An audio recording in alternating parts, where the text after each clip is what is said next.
आज के दौर में पूरी दुनिया में ठगी, बेईमानी, भ्रष्टाचार बढ़ता जा रहा है। हर जगह ठगी बेईमानी का बोलबाला है। बिना रिश्वत के, बिना ठगी बेईमानी के लोग कमाई करना भूल गए हैं। हर इंसान यही सोचता है कि अगर मैं ठगी बेईमानी नहीं करूँगा तो मेरी कुलों का या मेरा भरण पोषण कैसे होगा। हमारे धर्मों में ये साफ लिखा है, साफ बताया है, ठगी बेईमानी भ्रष्टाचार कभी नहीं करना चाहिए। मेहनत, हक हलाल, कड़ा परिश्रम करके खाना चाहिए। सबसे पहले आपको धर्मों की बात सुनाते हैं। हमने सभी धर्मों को पढ़ा है, नॉन मेडिकल के स्टूडेंट हैं और साइंस को मानते हैं। तो धर्मानुसार क्या कहते हैं धर्म, कैसी कमाई करना चाहिए। हमारे हिंदू धर्म में साफ लिखा है, कड़ा परिश्रम करके खाओ और ईश्वर की भक्ति करो। क्योंकि हमारे हिंदू धर्म में जो अवतार हुए, श्री राम, श्री कृष्ण जी, वो महाराजा भी थे। जब वो गुरुकुल में रहे, गुरुकुल में रहते हुए उन्होंने खेती बाड़ी की, पशुओं का चराया, बन बन से लकड़ियां बींद के लाए, गुरुजी और गुरु माँ के लिए भोजन बनाया। इसलिए उन्होंने लिखा कि आपको कर्मयोगी होना चाहिए और ईश्वर की भक्ति करना चाहिए। इसलिए हिंदू धर्म में लिखा है, मेहनत की करके खाओ और ईश्वर की भक्ति करो। इस्लाम धर्म में क्या लिखा है? इस्लाम धर्म के पैगंबर मोहम्मद साहब सारी जिंदगी करके खाया। इसलिए उन्होंने लिखा, हक हलाल की रोजी रोटी खाओ और अल्लाह की इबादत किया करो। यही बात सिख धर्म के 10 गुरु सहवान हुए, उन्होंने भी कहा। सभी गुरु सहवानों ने सारी जिंदगी कर्मठता से, पूरे हिम्मत से, मेहनत से, लगन से कर्म करके खाया। तो उन्होंने लिखा, दशानों कीर्त करो और वाहिगुरु का नाम जपा करो। ईसाई धर्म के पैगंबर ईसा मसीह सारी जिंदगी करके खाया। इसलिए उन्होंने लिखा, हार्ड वर्क करो और गॉड्स प्रेयर किया करो। ठगी, बेईमानी, भ्रष्टाचार किसी भी धर्म में लागू नहीं है। हर धर्म में ठगी, बेईमानी, भ्रष्टाचार को पाप, गुनाह, हराम की कमाई बताया गया है। पर आज के दौर में लोभ लालच ने कैंसर की तरह जड़ें फैला ली हैं, बल्कि उससे भी भयानक।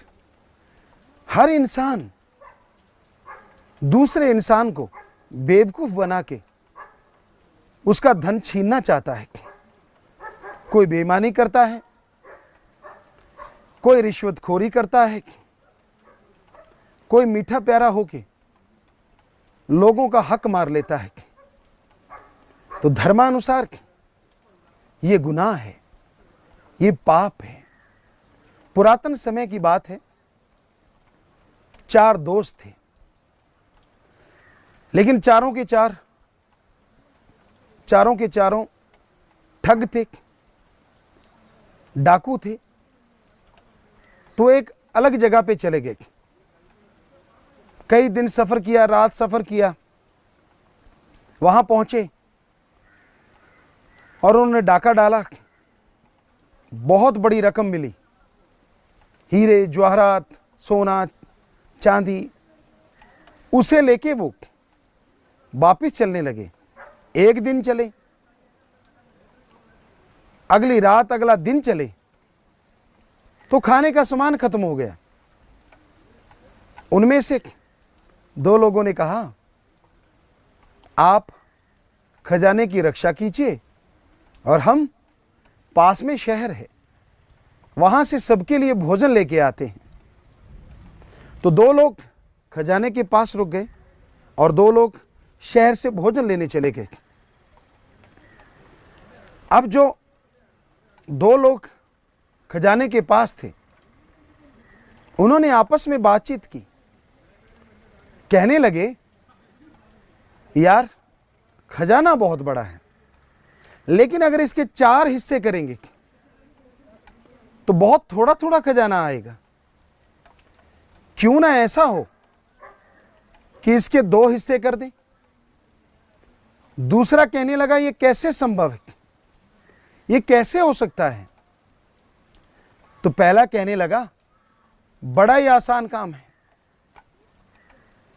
जो भोजन लेने गए हैं उनका अपने इंतजाम कर लेते हैं।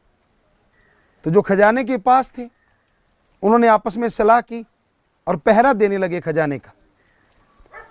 शहर में जो 2 लोग भोजन करने गए थे उन्होंने भोजन किया।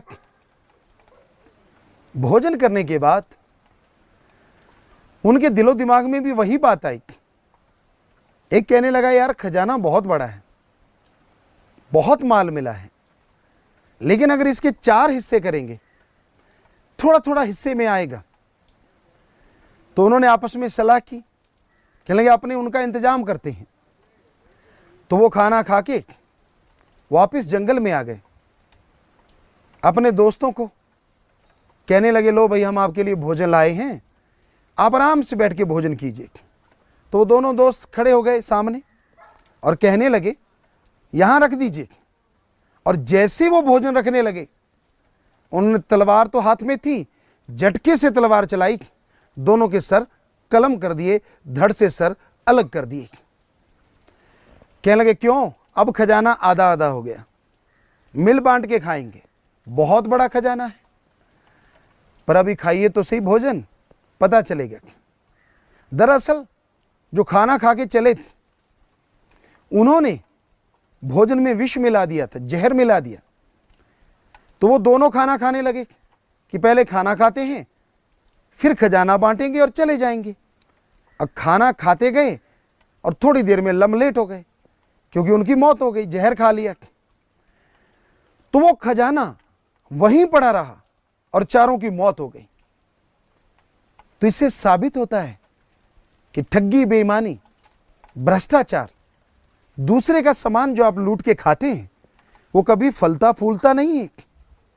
और अगर मेहनत का करके खाएं वो बहुत फलता फूलता है।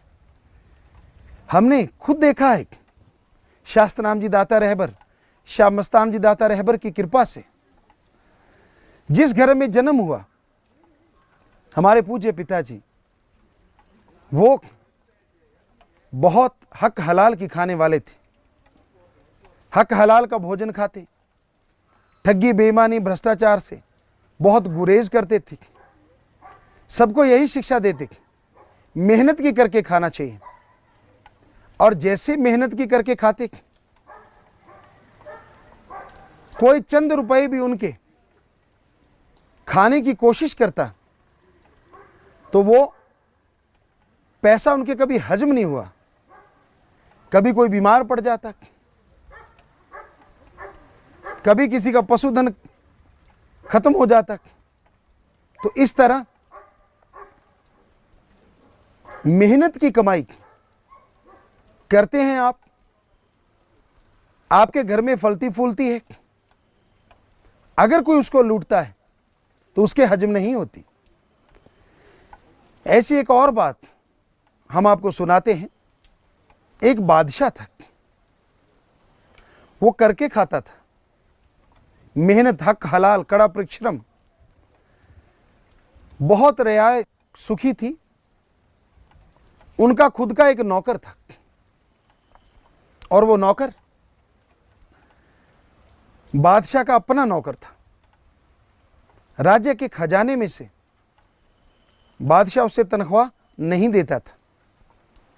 बादशाह खुद कमाई करता, खुद भोजन करता और कुछ भोजन बचता नौकर को देता, तनख्वाह भी देता।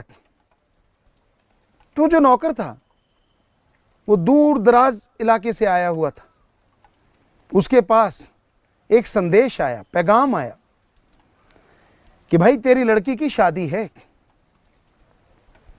तू ऐसा कर, अपने बादशाह से बहुत से पैसे ले आ, पैसे लेके आ ताकि बेटी की शादी बढ़िया तरीके से हो जाए।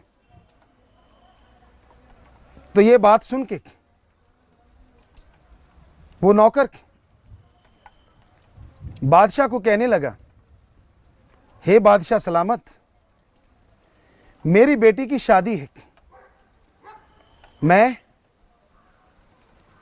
वापिस देश जाना चाहता हूं अपने, आप मुझे धन दौलत दीजिए, हमें पैसा दीजिए ताकि मैं अपनी बेटी की शादी धूमधाम से कर सकूं।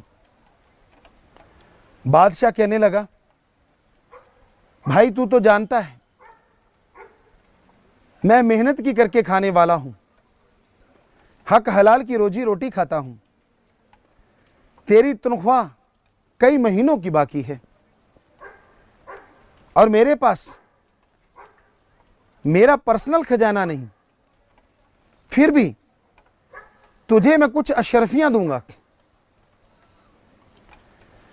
2 अशरफियां दी, ये 2 अशरफियां ले जा, शादी धूमधाम से हो, ओम हरि अल्लाह से मैं इबादत करूंगा, भक्ति करूंगा, पर याद रखना ये मेरी हक हलाल कड़ी मेहनत की कमाई है, ये फलेगी फूलेगी।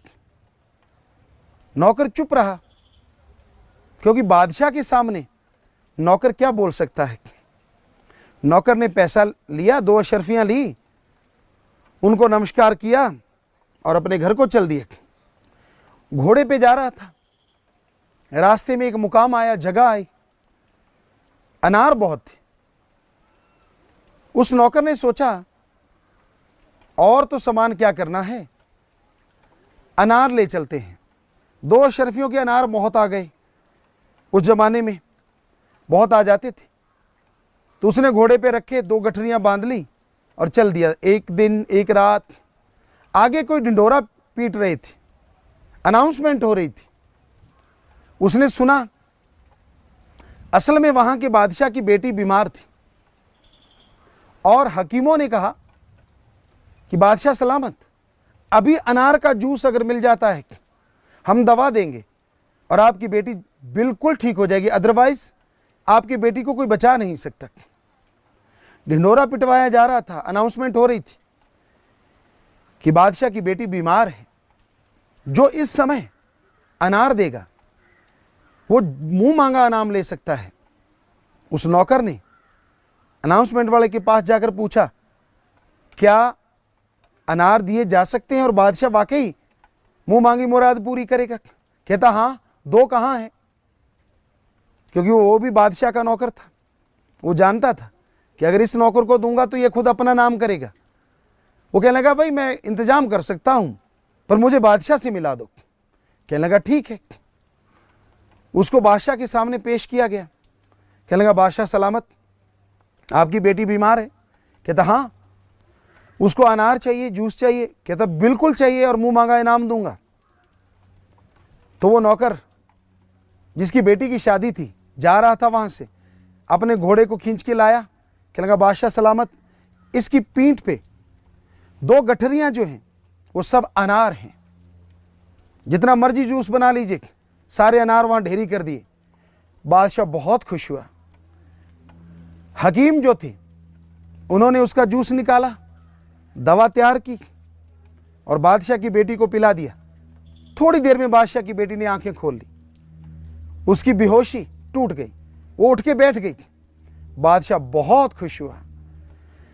कहने लगे कि आपने मेरी बेटी की जान बचाई है, मांगो क्या मांगते हो। तो वो नौकर हाथ जोड़ के खड़ा हो गया, बादशाह सलामत, सब कुछ है। तो बादशाह कहने लगा, आप कहाँ से आए हैं? उसने बताया, मैं फलां जगह से आया हूं और ऐसे ऐसे करके मेरी बेटी की शादी है, मुझे पैगाम आया था, पर मैं फलां बादशाह का नौकर हूं। उस बादशाह ने मुझे शादी के लिए भेजा है, पर वो बादशाह खुद मेहनत की करके खाता है, मुझे भी तनख्वाह मेहनत से देता है, तो मुझे उसने 2 अशरफियां दी, उसी से मैंने ये अनार खरीदे। कहने लगे, और क्या लेके आया? राजा ने पूछा, कहने लगा बादशाह सलामत, मैं तो बस ये अनार लेके आया था और उससे आपकी बेटी की जान बची।